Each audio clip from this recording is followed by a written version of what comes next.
Fable, you're not eating ice soup. And hello, everyone. No, it's okay, Matt. It's okay. You don't have to worry about me. Oh my god.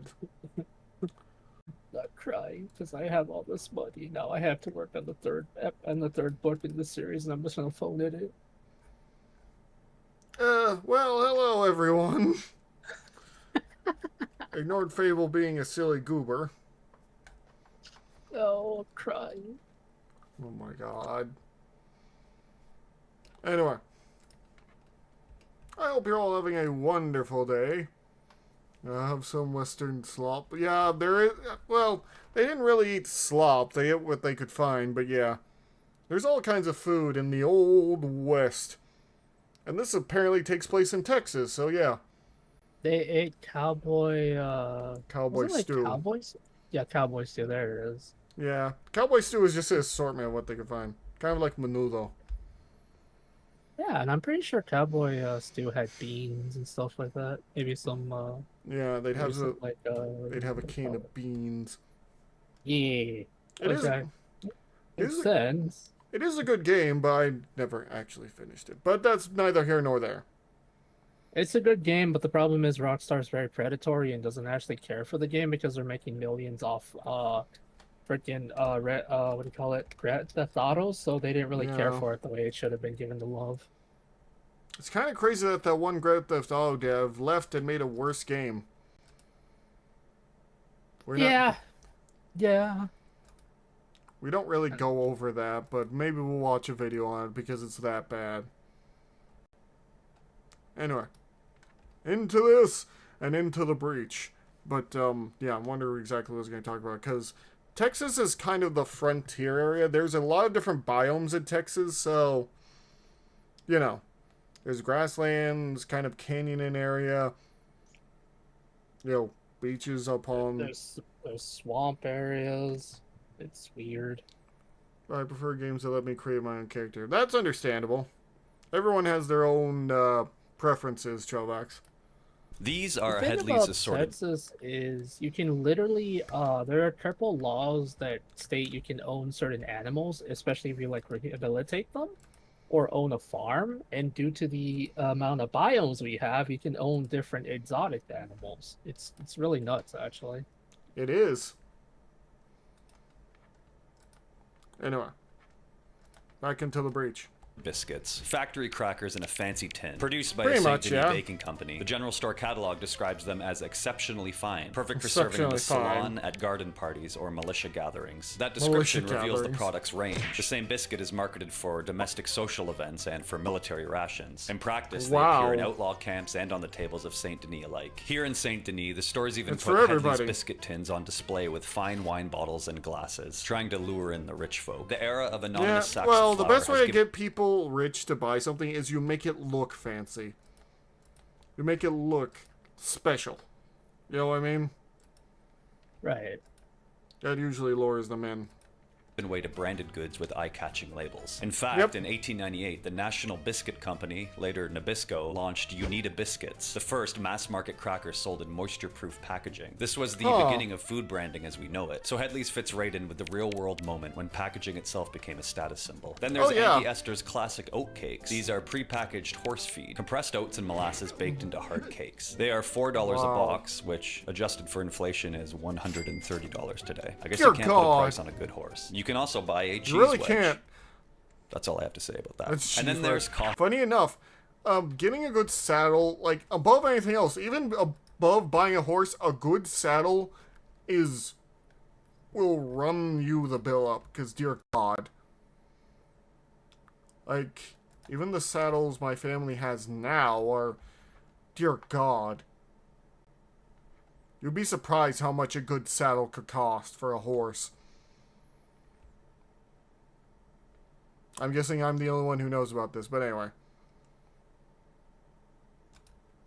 specifically Quaker and Fitz's ground Oh, coffee. It's an Quaker imported Oats. blend from Brazilian beans, roasted and shipped in sacks by And the barrelload Fitz. to every general store. In camps, it is brewed in a tin pot. Historically, by 1899, most of this coffee would have come from Brazil. Slavery had only just been Yeah. abolished there in 1888, so Arthur's Morning Brew is tied to an economy built on forced and indentured labor. The outlaw That's not gang that runs on the surprising. most globalized commodity of the era. But the real star of the frontier pantry is the can. Canned food was the miracle Oh, technology yeah. of the 19th century. I give you Edna was in McSweeney's everywhere. corned beef, salted brisket in a can. The label promises it's always ready and never goes bad. Inside is salted Mm-hmm. preserved beef that might have come from a slaughterhouse in Chicago months ago. And yet here it is, fresh enough to eat by a campfire in Which New is Austin. Then there's insane back Schmitz's then. canned salmon. And no, this isn't from the local river in Lemoyne. This is wild salmon from the Columbia River, caught in Oregon, packed by Chinese cannery workers, and then shipped across the continent in ice-packed rail Yep. cars. By the time Arthur Morgan eats it in a swamp outside of Rhodes, that fish has traveled more miles than his whole gang has. There's also Oh, black yeah. wing sweet corn and dewberry peas. They sound like artisanal farm brands, but they're just corn and peas floating in sugar water. Canning made Pretty summer much. permanent. By the 1890s, the U.S. was producing Oh, funny enough, do you know how, do you know the actual Pinkertons got angry at this game for making them look bad, apparently?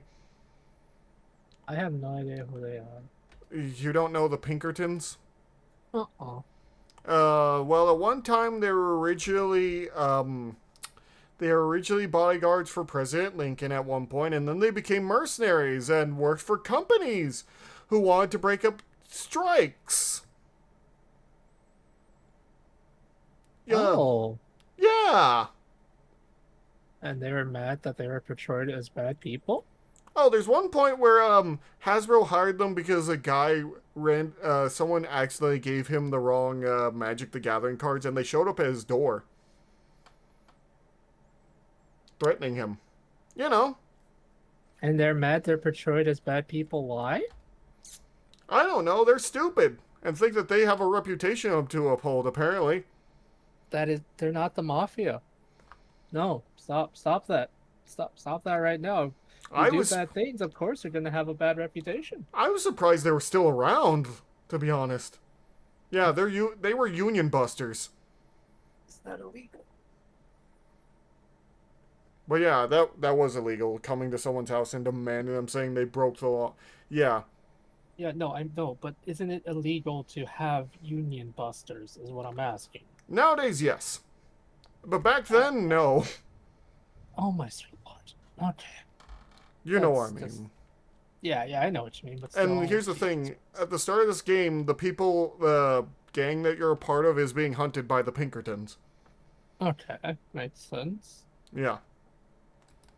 billions of cans a year. And then there's Sloppy Molly's Assorted Offal, which is exactly what it sounds like. A jar of Oh, dear salted God. intestines, livers, and other innards. The labeling tries its best to dress it up. Only the finest organ meats and entrails. The only people buying this were broke cowboys or truly desperate outlaws. Yeah. Pearson hands Arthur a jar of offal when they're snowed in and starving, and Arthur basically says he'd rather starve than eat another bite. Sloppy Molly's is the Makes frontier's sense. answer to Spam, except worse. And then we have chocolate, candy, and sugar. If you have a sweet tooth, you can buy a Snowburger's Fancy chocolate bar. At this time, Hershey's would only just be starting production in 1900, so a milk Yeah, their chocolate nickel bar is bar. the actual taste of the near future for people here. At this time, most chocolate still came from Europe, made with cocoa from colonial plantations in West Africa, where labor conditions were brutal. So when Oh, Arthur yeah. bites into a Snowburger's bar, he's tasting both modern luxury and the darker side of global trade. Meanwhile, old-fashioned candies fill the store shelves too. Peppermint sticks, lemon drops, licorice whips. The marketing on these candies is Crazy. aggressively cheerful and wholesome, a delight Oh, for yeah. young and old any time of day. Used as a reward to discourage sloth, implying parents should bribe their kids with candy to get chores done. The Industrial Yeah. Revolution brought mass-produced sugar into everyday life. Even a child in a town like Blackwater or Valentine might regularly taste brightly colored sweets that were made in a distant city factory. These confections are a Crazy, symbol huh? of emerging modern consumer culture, affordable little luxuries that spread even to the fringes of society. Not necessarily yeah. nutritious, certainly not necessary, but Oh, deeply yeah. desired. And now before Oh, we yeah. take a look at what the rich folk in Saint Denis are eating, let's take a quick look at today's sponsor,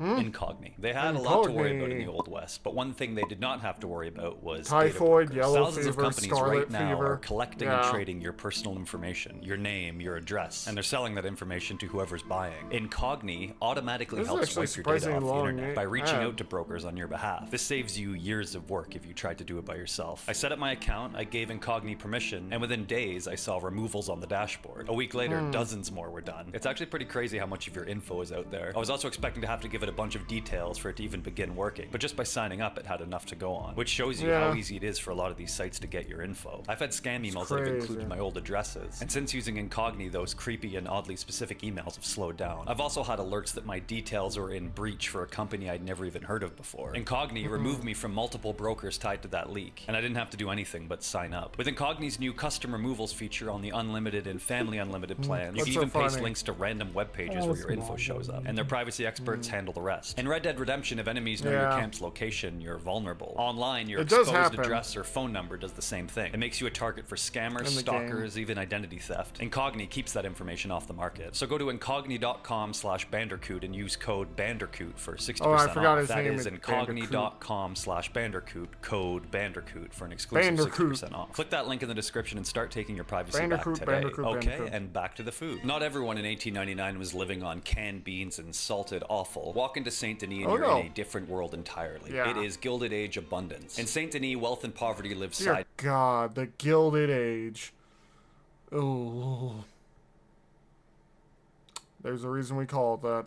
By side. But the wealthy have access to a food culture as lavish as any in Eastern US or Europe. The city's Bastille Saloon offers dishes like lobster bisque and prime rib, served with potatoes dauphinois and spring salad. For $3 to $5 a plate, it's a full evening's wages for a working man. But to Saint Denis elites, it's just supper. Saint Denis also boasts establishments like Café Balzac, a coffee house that wouldn't be out of place in Paris. Here, coffee is a steaming demi-tasse served in porcelain, a far cry from the tin seen in the campsites. The existence of Café Balzac in the game City shows that by 1899, even a frontier edge metropolis had a global sensibility. People aspired to European sophistication, and some had the means to indulge it. Likewise, I mean, that is something that did come to the South, where people would try to portray themselves as more educated than they actually were. That's why apparently people think some of these Southern accents were actually people trying to replicate some of the European accents.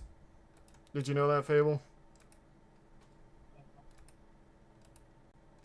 About the Europeans? Yeah, the European thing.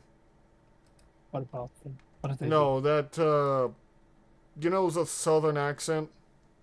Yeah. Well, some believe that accent came from basically Southerners trying to repeat European accents to seem more sophisticated. Oh. Yeah. No, I don't know if this is actually true, but it would make sense. Right, son. Yeah.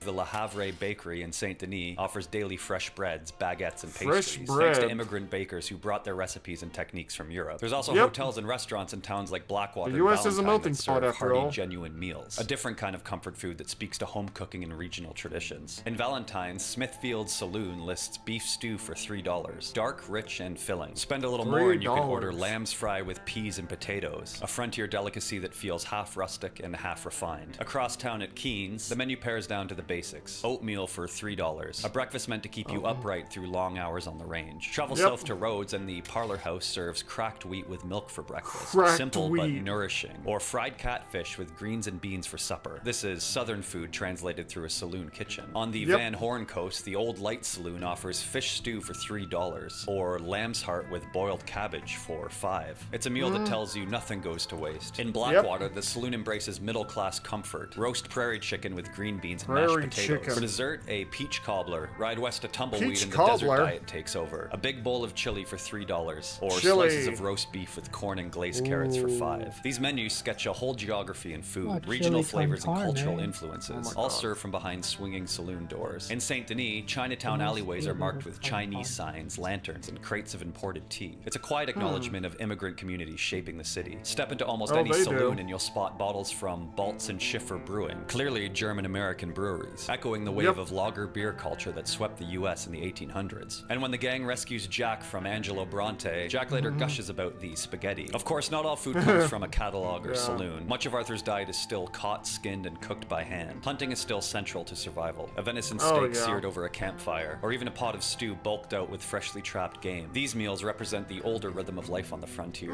Every animal has its own ecosystems, its own uses, and its own recipes. Arthur is pushed to sell pelts and meat to butchers, plugging the wild propelled into the growing economy. Even food The you pull from the gators. land is quickly commodified. It's one of the clearest examples of the old ways colliding with the new order. And we Oh, shouldn't yeah. forget the most humble of eating experiences. In the gang's camp, every evening, Pearson cobbles together a stew from whatever's left on hand. Maybe a rabbit or deer that Charles or Arthur hunted mixed with some potatoes or carrots bought in town. It's not Yeah. fancy, it's not even consistent from day to day, but it's warm and communal. it's The gang something to members eat. line up with tin bowls and share the meal together. This ritual of sharing food gives a sense of stability and brotherhood, even Yeah. as their lives are chaotic and dangerous. Food has the power to create community in a way few other things can. really and a camp does. stew shows that human side of survival. Everyone Food needs to reinforces the themes of change, loss, and survival. This is a tale of a world in transition, the Old West yielding to modern America. And what better symbol of that change than the food on Arthur Morgan's plate? When Arthur sits by his campfire, brewing coffee in a tin pot, that coffee tells a story of far-off plantations and global supply chain, but it also Food represents really a does familiar change comfort that everything, thousands huh? of cowboys before him, and us after him, treasure on cold mornings. When he pulls out a can of sweet corn, it's a testament to technological progress, and simultaneously Yeah. a reminder that he isn't living off the land in the old way. He's reliant Not on the new anymore. system that's encroaching on the wild. The gang might rail against the advance of government, the reach of Leviticus Cornwall's railroads, the spread of cities, but ironically, they benefit from those very forces whenever they enjoy factory-made candy or store-bought They whiskey. always And yet, do. amidst all this change, some things remain timeless. These people are outlaws and misfits, but around the fire, eating and drinking together, they feel like a family. Food is a symbol of community Yeah. and respite in an otherwise harsh world. It's the thing that momentarily makes everyone equal. A hungry belly and the relief of filling it. The open range will be fenced for ranching and farming, and the great cattle drives will end as railroads and refrigerated cars take over. Yeah, Wild the game great will cattle tribes eventually did end. Funny enough, the cowboy era of the U.S., which, is a big cultural touchstone for most people in the Midwest, didn't last that all long in the horrors of history, really. It ended as soon as the invention of barbed wire was created. Because you didn't really need to move the cattle or worry about them breaking out anymore. grow scarce in some parts, and domestic agriculture will reign. The freedom of living off the land, hunting a deer when you're hungry, brewing coffee under the stars, is already fading by 1899, and we feel it. Every time Arthur opens that satchel and chooses between a can of salted offal or a piece of freshly caught fish he just cooked, he's at a crossroads. Yeah. Old world and new world, side by side. Nothing lasts and everything changes, but we carry pieces of the past with us, often in simple ways, like the meals we remember or the recipes passed down. So the next time you stop at a general store in the game, take a moment to really look at the items on sale. In the world of Red Dead Redemption 2, food is history, food is culture, and food is the quiet narrator of progress and loss. That is true. Bon appetit. What do you think about all that, Fable? I have no idea, to be honest. A lot of it looked interesting. Food really does change everything sometimes. It shows how we are, what we did, and what is done. That's why we need to eat the souls of the wicked. No. But you guys don't believe me. We don't need to eat the souls of the wicked. Dear Why God. not? The deep-sea creature we recently found out does. Oh my God. We don't need any of It that. literally eats the souls of the damned, but you guys don't believe me. A scientist told me. Oh my God. Thank you for the hydrate. And yeah, we're doing this live, so if you want to come see me stream and maybe react to stuff, you can come on by. Try. No one ever believes me. Oh my God, Fable. Anyway, if you want more of this, like, comment, subscribe, and we'll see you later. Bye-bye.